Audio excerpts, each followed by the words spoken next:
Hello and welcome back to my daily coverage of the 2024 Silk Road Mountain Race. We're on day 4, so let's have a little look at the race tracker and see what's been going on. Now, if you remember yesterday, the lead sort of 10 riders were on this big pass here, out of Beitov, Mel's Pass. You can see kind of like the mid-pack is on there at the moment, and then a few riders were sort of in and around Beitov, and I kind of speculated that quite a few riders would end up staying there. I took a quick screenshot, and essentially you can see that apart from the top 3 riders, most of those in the chase pack, or the top 10, decided to stay in Beitov last night. Pretty sensible idea, given that the next climb is a good couple of hours long, and you're then on a big high plateau at, over 2,500-3,000 meters for much of the next section. So I'll show you that again on Riber GPS. Before I go there, just say a big shout out to Redshift Sports. They've been sponsoring my race coverage of this year, as you probably know by now. They've actually expanded their range of suspension seat posts. I'm actually a big fan of these. I used it last year on the Silk Road Mountain Race. I used the race seat post. Basically, this is the lightest one. I think it's 20mm suspension. And then they have the endurance one with a bit more kind of tunability and a bit more travel, up to I think it's 40 or 50mm. And then the basic endurance one, which is kind of is not quite as tunable and a little bit heavier. So yeah, big shout out to Redshift. Got a discount below, and check out those guys. And yeah, thanks for the support as always. So on to Ribe GPS, and the bit we're talking about at the moment is this section here. So a lot of the riders in the top 10 were in Beitov, so 450 miles, and they're heading or currently at CP2. So they've done like 130 miles or so since yesterday. Gone over Mel's Pass, which I showed you yesterday. The main sort of obstacle today is this Chinese border, which is probably the smoothest road on the whole of the route. I'll show you now some video from last year. So this is the border road, and as you can see, silky smooth. You don't get a better road than that in Kyrgyzstan for sure. A lot of Chinese money invested in these sort of Central Asian countries, and yeah, they want to, well, whether they want to help trade or exploit their minerals, it's up to you to decide, I suppose. But the good news is that the border road is very smooth. So you can see on this section here, I'll put the wind layer on as well, just see what's going on with the wind. And where are we? Didn't click it. Oh, there we go. So it looks like on the whole they've got a kind of tailwind for most of today. I rode that last year into a headwind. You can also see on the profile here, it's kind of uphill, or it's draggy uphill. I mean, it doesn't look much on the map, but there's some climbs in there on the tarmac, and then it's gradually downhill before a small pass to the checkpoint, CP2 at Kelsu.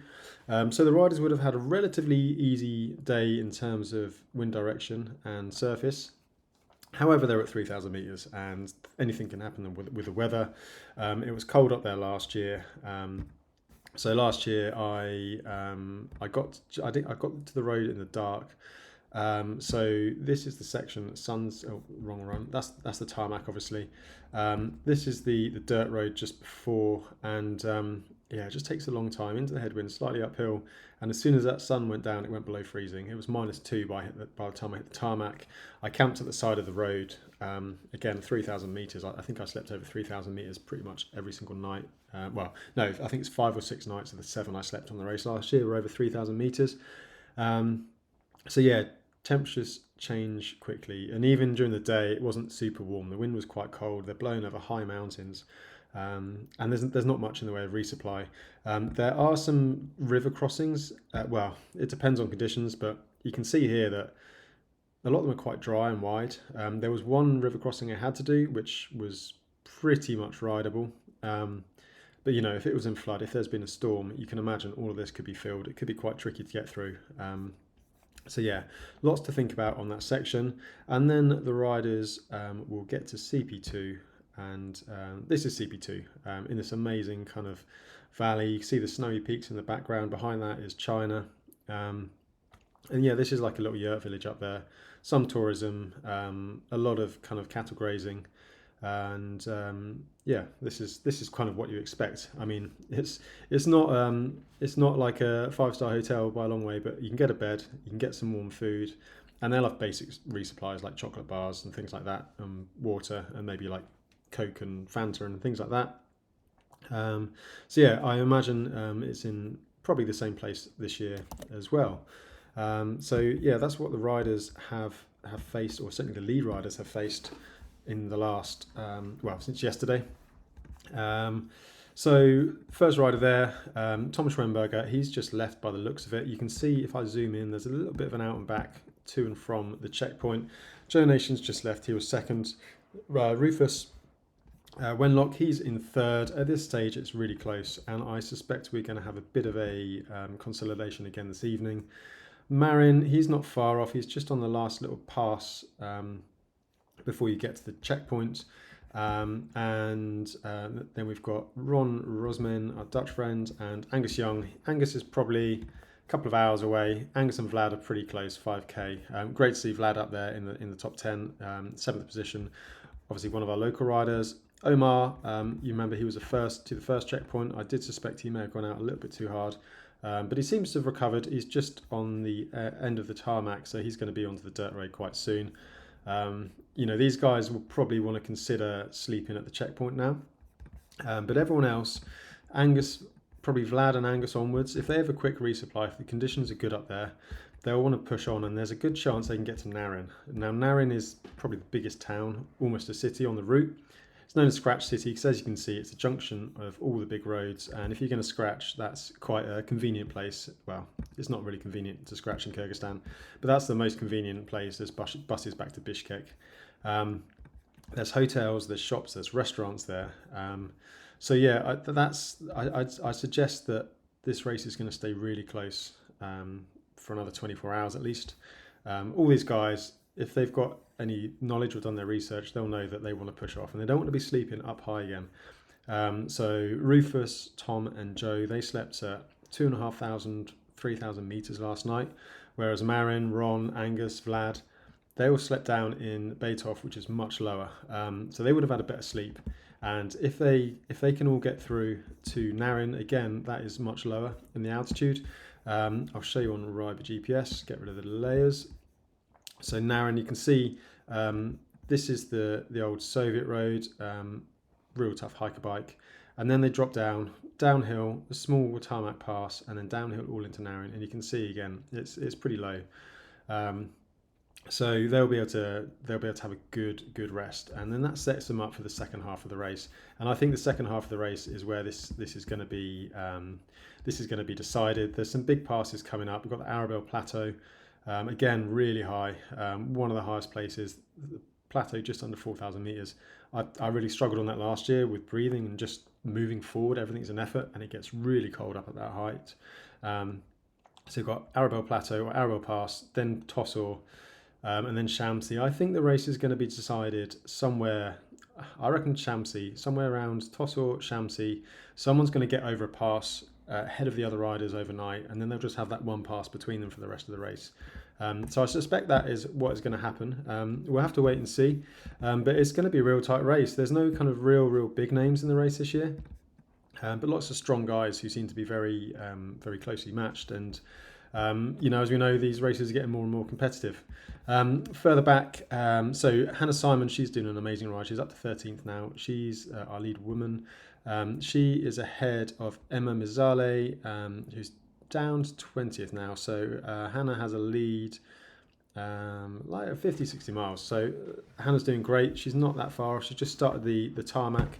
I'd imagine she's with Jacob Horer as well. He's done this before. I imagine Jacob and Hannah, they'll be trying to aim to try and get to CP2 tonight. You probably want to be doing a big push because you don't want to be keep camping out on this high pass at the top here, or on this high plateau. Justinas Levejka camped out there last year and he ended up with pneumonia. So it's you want to be careful, and it's quite tactical on the Silk Road mountain race. And if it all falls into place, you can gain a lot of time.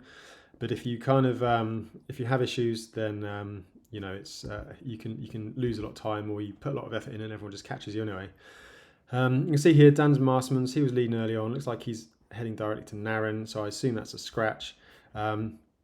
Also, in my pre-race video, a preview, I mentioned Lucas, and he was fifth last year.